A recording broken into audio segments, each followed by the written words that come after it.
good Saturday morning. It is a harsh reality for me to accept that the low temperature where my parents live is normally the high temperature where I live. And I don't envy that in July and August. But late October, I started to envy it a little bit. It was 64 when I left there yesterday morning, and that was the coolest it got while I was there. And so we ought to see about 64 today for the high, but it's all good. So many in life. I mean, if you don't fall into this category, you're probably pretty unusual. But so many have suffered some kind of betrayal. Betrayal by church, betrayal by a job, betrayal by a spouse, or betrayal by other family members.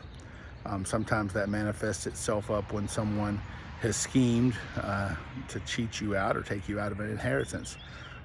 Sometimes it affects a promotion. Sometimes it can affect the very foundation and rock the core of your life. Going through betrayal is not a pleasant thing. I'm the youth Sunday school teacher right now, and tomorrow we're studying Joseph. Joseph found himself in prison through a consequence of successive betrayals. Betrayals by his brothers, betrayals by Potiphar's wife, even slight betrayals by those that he had interpreted dreams for as prisoner. And Joseph could say in Genesis 50:20, speaking to his brothers, he said, "But as for you, you meant it for evil against me, but God meant it for good." As we embark on our journey in January, reading through the Bible chronologically, I just thought this morning what an interesting exercise it would be to just document all the times that we see in the scripture, but God. But God.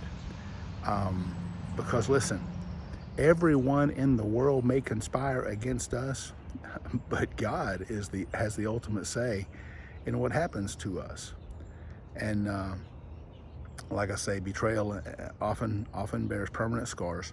But the reality is God can do great things, and he is doing great things.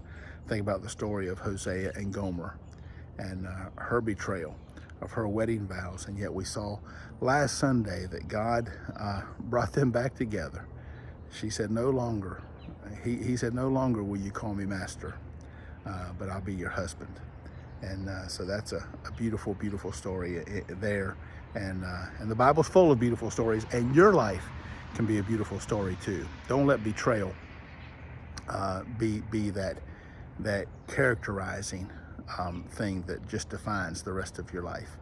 And I hope you have a great day for the Lord's Glory Barbecue Festival, just 15 miles south of us in Lexington.